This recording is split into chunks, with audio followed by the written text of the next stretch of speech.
வணக்கம். மாற்றத்திற்கான மக்கள் மாநாடு. என்னப்பா முட்டு குடுக்க வந்துட்டியா? அப்படின்னு சொல்லிட்டு சில பேர் வந்துருவாய்ங்க. அப்படிலாம் இல்ல. 4 முனை போட்டி அப்படிங்கிறப்போ வந்து பார்த்தீங்கன்னா, 4 முனைகள்லயும் பல மாற்றங்கள், பல நிகழ்வுகள்லாம் வந்து நடக்கிறப்போ, பல நிகழ்ச்சிகள்லாம் நடக்கிறப்போ, அத நம்ம அப்படியே கடந்து போயிற முடியாது. அதிலிருந்து என்ன ஒரு மாற்றம் நிகழப்போகுது? அது எந்த அளவுக்கு ஒரு முக்கியத்துவம் வாய்ந்தது? அது மட்டும் இல்லாம, அதில எந்தெந்த விஷயங்கள்லாம் அதன் மூலியமா நம்ம வந்து கத்துக்கணும். இதை பார்த்து மற்றவர்களும் என்ன கத்துக்க வேண்டிய இருக்கு. அந்த மாநாட்டில என்னென்னலாம் நடக்கலாம்? இது மாற்றத்திற்கான மக்கள் மாநாடு அப்படின்னு பேர் வச்சிருக்காங்க. மாற்றம் நடக்குமா? அப்படிங்கிற கேள்வியோட தான் இந்த காணொளிய நான் வந்து பேசணும் அப்படின்னு வந்தேன். அண்ணன் சீமான் அவர்கள். தொடர்ந்து வந்து பார்த்தீங்கன்னா, வந்து தனித்தே வந்து தேர்தல்ல களம் கண்டுகிட்டு இருக்க இவர், இந்த தேர்தல்லயும் அந்த முடிவு எடுத்து, இப்ப வரைக்கும் வந்து பார்த்தீங்கன்னா வந்து, ஒன்றிணைந்து வேலை செய்யறதுக்காக தமிழ் தேசிய அரசியல புரிந்து கொண்டு யார் இந்த தேர்தல் நம்ம கூட சேர்ந்து வேலை செய்வாங்களோ, அவங்க கூட சேர்ந்து இந்த தேர்தலை சந்திக்க தயார். இல்லன்னா வந்து மக்கள் கூட மட்டும் தான் கூட்டணின்னு தொடர்ந்து தனித்து இந்த தேர்தலை சந்திக்க போற அண்ணன் சீமான் அவர்கள் மாற்றத்துக்கான மக்கள் மாநாட்ட எப்படி நடத்துறாரு? அதுலேருந்து நம்ம கற்றுக்க வேண்டிய விஷயம் என்ன அப்படிங்கிறது தான் முதல்ல இதை வந்து படிச்சு இந்த இந்த மாநாட்டை பற்றி நம்ம வந்து பார்க்குறப்போ பின்னணியிலேருந்து நம்மளுக்கு கிடைக்கக்கூடிய தகவல் என்ன அப்படின்னா, ஒரு பிரம்மாண்டமான இடத்த வந்து பிடிச்சிருக்காங்க. அந்த இடத்துக்கு வந்து பார்த்திங்கன்னா வந்து ஒரு பெரும் தொகை வந்து கட்டப்பட்டிருக்கு. அது மட்டும் இல்லாமல் நம்ம இந்த நேரத்தில் தேர்தல் பிரச்சாரங்கள், கூட்டங்கள், மாநாடுகள், அதுக்கப்புறம் நிறைய இடங்கள்ல வந்து பார்த்திங்கன்னா அந்த மாதிரி நிகழ்ச்சிகள் நடந்துகிட்டே இருக்கும் அப்படிங்கிறதுனால தமிழ்நாட்டில் நீங்கள் ஒரு பெரிய ஈவெண்ட் இது மாதிரி நடத்தணும் அப்படின்னா, பொதுவாக ஈவெண்ட் மேனேஜ்மெண்ட் அப்படின்னு சொல்லுவாங்க. ஒரு பெரிய ஈவெண்ட் நடத்தணும்னா அதில் வந்து பார்த்திங்கன்னா, அந்த கட்டமைப்பு, மேடை, அலங்காரம், முக்கியமாக சேர், இந்த மாதிரி விஷயங்கள்லாம் வந்து பார்த்திங்கன்னா, அதை அமைக்க கொடுக்கறதுக்குன்னு சொல்லிட்டு நிறைய ஈவெண்ட் அந்த டீம்லாம் இருப்பாங்க. முன்னால் வந்து பண்ணிட்டு இருப்பாங்க. ஒவ்வொரு கட்சிகளும் பார்த்திங்கன்னா, அது ஒரு மாதிரி நடத்துவாங்க. அப்படி இந்த மாநாட்டுக்கு எத்தனை சேர்கள் போட்டிருக்காங்க அப்படிங்கிறத வந்து பார்க்கலாம். 2,00,000 சேர்கள் போட்டிருக்காங்க. ஏன் 2,00,000 அப்படின்னு கேட்டிங்கன்னா, 2,00,000 வருவாங்களா? இல்ல 2,00,000 தான் வருவாங்களா? இல்ல 2,00,000க்கு மேல யாரும் வரமாட்டாங்களா? அப்படிங்கிற மாதிரி கேள்வி இருக்கிறப்போ, பின்னணியிலேருந்து நமக்கு கிடைச்ச தகவல் என்ன அப்படின்னா, இது தேர்தல் நேரம் அப்படிங்கிறதுனால இந்த சேர், இந்த மாதிரி மைக்கு, லைட் செட்டு, இந்த மாதிரி ஈவெண்ட் மேனேஜ்மெண்ட் கம்பெனிகள் எல்லாருக்குமே வந்து பார்த்தீங்கன்னா வந்து ஒரு பெரிய டிமாண்ட் இருக்கிறதுனால ரொம்ப கஷ்டப்பட்டு தான் வந்து 2,00,000 நாற்காலிகளே வந்து இருக்கைகளே வந்து ஏற்பாடு செய்யப்பட்டிருக்கான். இன்னும் இதையும் தாண்டி நிறைய வந்து மக்கள், தமிழ் தேசியவாதிகள், நாம் தமிழர் கட்சிக்கு ஆதரவு தெரிவிக்கிறதுக்காக வந்து அந்த மாநாட்டை நோக்கி வரதுக்கான வாய்ப்பு இருந்தும் ரொம்ப கஷ்டப்பட்டு இந்த 2,00,000 தேர்தல்லாம் வந்து தேர்த்தப்பட்டுச்சு அப்படின்னு சொன்னாங்க. இதுதான் வந்து அந்த சேர்களுக்கு உண்டான ஒரு பின்னணி கதை. அது மட்டும் இல்லாமல் ஒரு பெரும் கூட்டம் வருது அப்படின்னா என்னென்ன மாதிரியான விஷயங்கள்லாம் பண்ணணும் இந்த மாநாட்டில் ஒரு உதாரணமாக இருப்பாங்க. எப்போவுமே வந்து நாம் தமிழர் கட்சி கூட்டங்களில் ஒரு நல்ல விஷயம், பல கட்சிகளும் இல்லை கூட்டம் அப்படின்னு ஒன்று கூட்டினாலே அதில் வந்து கற்றுக்க வேண்டியது என்னன்னு பார்த்தீங்கன்னா, மக்கள்லாம் ஒரு இடத்துல கூட்டினா என்னங்க ஆகும்? கண்டிப்பாக வந்து பார்த்தீங்கன்னா அங்கே குப்பைகள் இருக்கும், பல பொருட்கள்லாம் வந்து கீழே சிதறி கிடக்கும்ல. அப்படி இருக்கிறப்போ ஒரு கட்சியை சார்ந்த ஒரு மாநாடு, ஒரு கூட்டம் நடக்கிறப்போ அது முடிஞ்சோடனே அந்த எண்ணம் சும்மா கலையபரமாக மாறும் தான். அது எந்த கூட்டம் கூட்டினாலும் சரி, அறிவுள்ள கூட்டம், அறிவில்லாத கூட்டம், எந்த கூட்டம் கூட்டினாலும் மக்கள் ஒருத்தர் கூடுறாங்கன்னா வந்து குப்பைகள் விழதான் செய்யும். ஆனால் நாம் தமிழர் கட்சி எப்போல்லாம் வந்து கூட்டம் நடத்துதோ அதில் ஒரு நல்ல விஷயம் என்னன்னா, அந்த கூட்டம் கலையிறப்போ அங்கே இருக்கிற குப்பைகள்லாம் அவங்களே வந்து எடுத்துகிட்டு போயிடுவாங்க.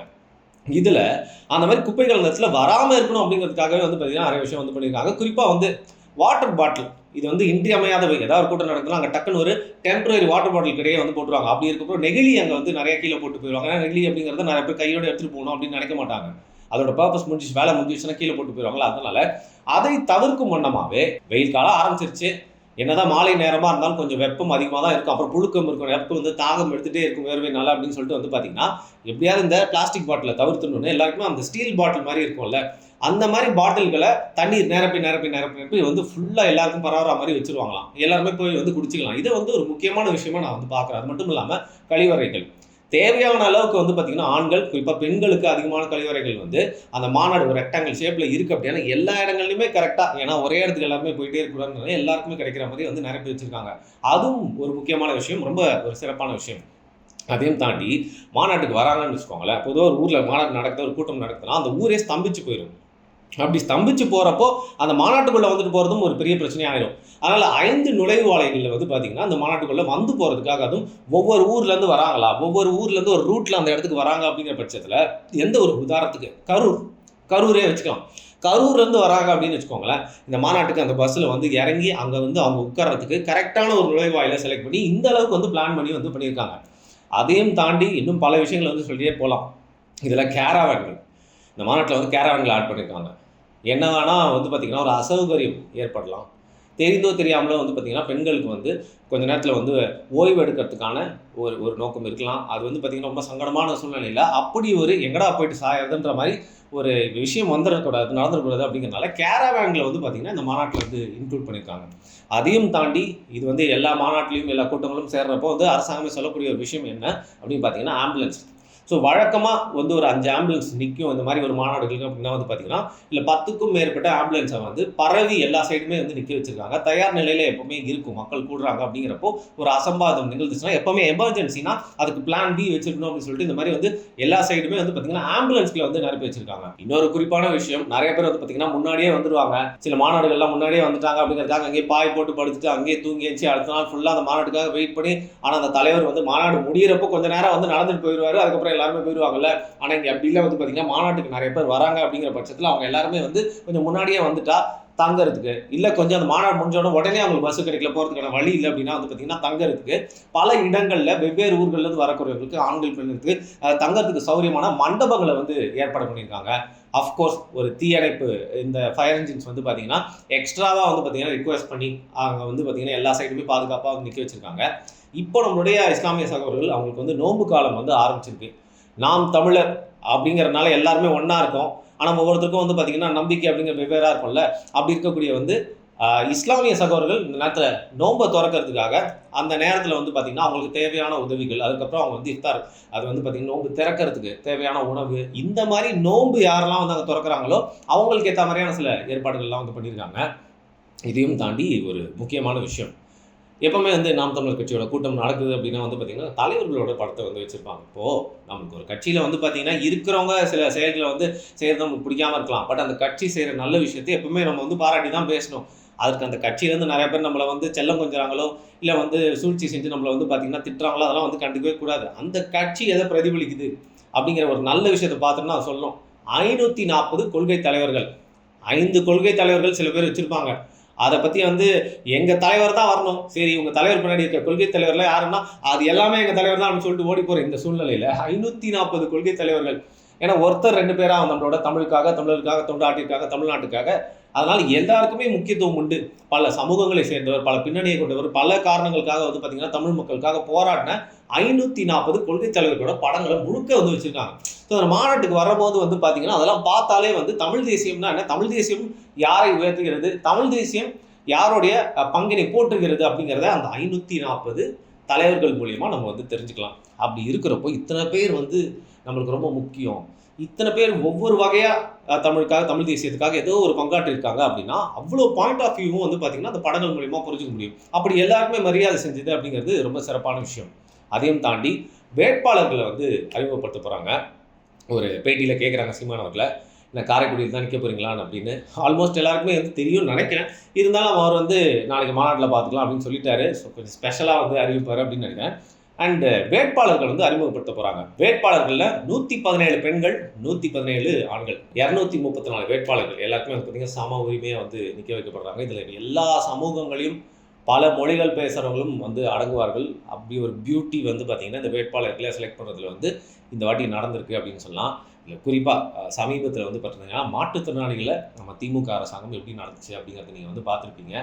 ஸோ அது வந்து சொல்ல மறந்துட்டேன். மாற்றுத்திறனாளிகள்லாம் வந்து போகிறதுக்கு மட்டும் இல்லாமல் அவங்களுக்கு அந்த மாநாட்டில் பங்கேற்கும் போது உட்கார்றதுக்கு ரொம்ப சௌகரியமாக இருக்கணும் அப்படிங்கிறதுக்காக அதற்கேற்ற மாதிரி இப்போ வந்து பார்த்திங்கன்னா கரெக்டாக சில ஏற்பாடுகள்லாம் வந்து செஞ்சு வச்சுருக்காங்க. இவ்வளோ விஷயம் சொன்னாலும் இந்த வாட்டி இந்த மாநாட்டில் எனக்கு ரொம்ப பிடிச்ச விஷயம் என்னென்னா 3 விதமான கொடிகள். அஃப்கோர்ஸ் நம்மளோட புலிக்கொடி, நாம் தமிழர் கட்சியுடைய கொடி இருக்கும். அடுத்து வேறு என்னன்னு பார்த்தீங்கன்னா அவங்களுக்கு கிடைச்சிருக்கக்கூடிய ஒரு ஸ்பெஷல் தேர்தல் சின்னமான விவசாயி சின்னம், அதை தாங்கி அந்த கொடியும் பறக்குது. அண்ட் சமீபத்தில் கர்நாடகா கொடியின் மூலியமாக வந்து பார்த்திங்கன்னா கர்நாடகர்கள் எவ்வளோ வந்து மொழி பற்று வச்சுருக்காங்க அந்த ஃப்ளாக் மேலே அப்படிங்கிறத வந்து பார்த்திங்கன்னா நம்ம ஊரில் வந்து காட்ட ட்ரை பண்ணுறப்போ ஓகே நம்மளுக்கு கொடியும் வந்து பார்த்திங்கன்னா இன்னும் பல இடங்களில் நம்ம ஆட்டி காட்ட வேண்டியிருக்கு. அராஜகமாக அடுத்த ஊருக்கு போகிறப்போ பஸ்ஸில் கட்டி இல்லை, நம்ம ஊர்லேயே முதல்ல நட்டு மற்றவங்களுக்குலாம் வந்து இதான் தமிழ்நாட்டு கொடி அப்படிங்கிறத காட்ட வேண்டியிருக்குன்றதை புரிஞ்சிருப்பாங்களோ என்ன போல இருக்குது. ஸோ 3வது கொடியாக நம்ம மூவேந்தர்களின் சின்னத்தை பொறித்த தமிழ்நாட்டு கொடியும் வந்து பறக்குது. ஸோ ஒரு கட்சி கூட்டத்தில் 3 பிரதான கொடிகள், 3 கொடிகளுமே வந்து அந்த மாநாட்டுக்கு மட்டும் இல்லாமல் தமிழ் தேசியத்திற்கு இந்த சூழ்நிலை முக்கியம் அப்படிங்கிறதுனால ஒரு சிம்பாலிக்காக வந்து பார்த்தீங்கன்னா அந்த 3 கொடிகளும் வந்து வச்சிருக்காங்க. இது எல்லாமே வந்து இந்த மாநாட்டுக்குள்ள சிறப்புகள். இந்த மாநாடு நடந்து முடிஞ்ச உடனே சீமானவர்கள் என்ன பேச போறாங்க, என்ன நடந்தது, கலை நிகழ்ச்சிகள் வந்து நடக்கும்போது நம்ம பாரம்பரிய கலை நிகழ்ச்சிகள் வழக்கம் போல என்ன பேச போறாரு, பேசியிருக்காருன்றத தொடர்ந்து அதை குறித்து வந்து இன்னொரு காணொலி தேவைப்பட்ட நம்ம வந்து செய்யலாம். சரி, இப்போ இந்த தலைப்புக்கே வரும். மாற்றத்துக்கான மக்கள் மாநாடு, 4 முனை போட்டி, தமிழ் தேசியம் பேசிகிட்டு இருக்க நிறைய பேர் மிக மிக நம்பக்கூடிய விஷயம் என்ன அப்படின்னு பார்த்தீங்கன்னா, இந்த வாட்டி நாம் தமிழர் கட்சி எப்படியாவது ஜெயிக்கணும் அப்படிங்கிற ஒரு நம்பிக்கையும் ஆசையும் இருக்குது. ஆனால் திருப்பியும் சொல்கிறேன், பல பேர் செல்லம் கொஞ்சனாலும் இல்லை நம்ம மேலே வந்து கோச்சிக்கிட்டாலும் சரி, இருக்கிறத அப்படியே சொல்ல போகிறோம். நாம் தமிழர் கட்சி இந்த தேர்தலில் ஆட்சியை பிடிக்கிறதுக்கான வாய்ப்புகள் மிகவும் கம்மி. அப்படி இருக்கப்போ அவங்களோட பங்கு என்னவாக இருக்கும்? 8% வாக்கு, அப்படி 8% நின்றாமல் அந்த வாக்கு சதவீதத்தை அதிகரிக்கிறது மட்டும் இல்லாமல், நான் பல காணொலிகளில் சொல்லியிருக்கேன், சீமானவர்கள் ஜெயித்து சட்டமன்றத்திற்குள் செல்ல வேண்டும். இப்போ கூட நம்ம கடைசி சட்டமன்ற அந்த கூட்டத்தொடர் வந்து முடிஞ்சுது. அங்கே வந்து பார்த்திங்கன்னா எல்லாமே நம்ம பார்த்து பார்த்து பழகி போன அரசியல்வாதிகள், அதே சண்டை, அதே பேச்சு, அதே விதமான அரசியல், அதே விதமான பிஹேவியர் பார்த்து பார்த்து சலிச்சு போச்சு. சீமானவர்களை மேடையில் நிறைய வாட்டி பார்த்துட்டோம், ப்ரெஸ் மீட்டில் பார்த்துட்டோம், என் நேரில் கூட நான்லாம் பார்த்துருக்கேன். ஆனால் அப்படி இருக்கிறப்ப வந்து சட்டமன்றத்தில் பார்க்கணும் அப்படின்னு சொல்லிட்டு தமிழ் தேசியவாதிகள் மட்டும் இல்லைங்க, அரசியலை கூர்ந்து கவனிக்கிற அனைவரும் ஆசைப்படக்கூடிய ஒரு விஷயமா இந்த மாற்றத்திற்கான மக்கள் மாநாட்டிற்கு அப்புறம் நடக்கக்கூடிய தேர்தலில் அவர் ஜெயிச்சு சட்டமன்றத்துக்குள்ளே போகணும் அப்படிங்கிறது மட்டும் இல்லாமல், நாம் தமிழர் கட்சி தேர்தல் அரசியலில் இருக்கக்கூடிய ஒரே தமிழ் தேசிய கட்சி அப்படிங்கிறதுனால அவங்க வாங்கக்கூடிய வாக்கு சதவீதம் அப்படிங்கிறது அந்த கட்சியோடது மட்டும் இல்லாமல் தமிழ் தேசிய அரசியலுக்கானது. அந்த 8% இப்போ இருக்குது இல்லையா, அது ஒருவேளை 15% மாறுதுன்னு வச்சுக்கோங்களேன், இல்லை 20% மாறுது கூட வச்சுக்கோங்க. அந்த 20% தமிழ் தேசியத்தின் வளர்ச்சியை குறிக்கிறது. இந்த நேரத்தில் புதுசாக யாராவது வந்திருக்காங்க அப்படின்னா, சும்மா பேச்சுக்கு சொல்கிறோம், ஒரு புது கட்சி வந்திருக்கு, அந்த கட்சியை ஏதோ ஒரு காரணத்துக்காக சில மக்களுக்கெல்லாம் பிடிக்குது, அந்த மக்களுக்கு அரசியல் தெரியல, போய் ஓட்டு போட போகிறாங்க அப்படிங்கிற பட்சத்தில் அந்த கட்சியை சேர்ந்து ஒரு 4 பேரை எம்எல்ஏ ஆக்கிட்டாங்க அப்படின்னா, நாம் தமிழர் கட்சி 15 வருஷமாக இருக்குது. ஒரு கேள்வியை கேட்பான், இப்போ வந்தவன் 4 எம்எல்ஏ வாங்கிட்டான், உன் கட்சி பார்த்தியா அப்படின்னு கேட்டால் அது நாம் தமிழர் கட்சியை கை நீட்டி கேட்குற கேள்வி இல்லை, தமிழ் தேசியத்தை கேட்கக்கூடிய ஒரு கேள்வி. அங்கே தமிழ் தேசியம் தோல்வி அடைந்ததாக காட்டப்படலாம், ஆனால் தமிழ் தேசியம் தோல்வி அடையாது. நீர் வீழ்ச்சி அடைஞ்சாலும் அதோடைய பர்பஸ் கடலில் போய் சேர்றது அப்படின்னா, அதே மாதிரி தமிழ் தேசியம் இன்னைக்கு வீழ்ச்சி அடைகிற மாதிரி ஒரு வேளை தெரிஞ்சால், வாய்ப்பு இருந்தால், வாய்ப்பில்லை ராஜா அப்படின்னாலும், உங்களுக்கு இன்னைக்கு அப்படி தெரிஞ்சாலும் அது அழியாது. என்றைக்குமே வந்து பார்த்திங்கன்னா அடுத்த அரசியல், திராவிட அரசியலுக்கான காலம் முடிஞ்சு வச்சு, தமிழ் தேசிய அரசியலுக்கான காலம் தொடங்கி ரொம்ப நாள் ஆயிடுச்சு. ஆனால் அது வெற்றி அடைவதற்கான கொஞ்சம் நேரம் எடுத்துக்கிட்டாலும் வெற்றி கண்டிப்பாக அடைவோம். இந்த நேரத்தில் அப்படி அந்த வெற்றி நம்மக்கிட்ட வந்து சேர்ற வரைக்கும் உத்வேகம் நம்மளுக்கு தேவை. நம்மளுடைய குரல் வந்து சட்டமன்றத்தில் ஒலிக்கணும் அப்படிங்கிறதுனால இந்த ஓட்டு சதவீதத்தை தக்க வச்சுக்கிறது மட்டும் இல்லாமல் சீமான் போன்றவர்கள் சட்டமன்றத்துக்குள்ளே செல்லணும். இந்த மாற்றத்துக்கான மக்கள் மாநாடு முடிந்ததுக்கப்புறமா தேர்தல் அந்த மாற்றத்தை கொண்டு வருமா அப்படிங்கிறத பொறுத்திருந்து பார்க்கலாம்.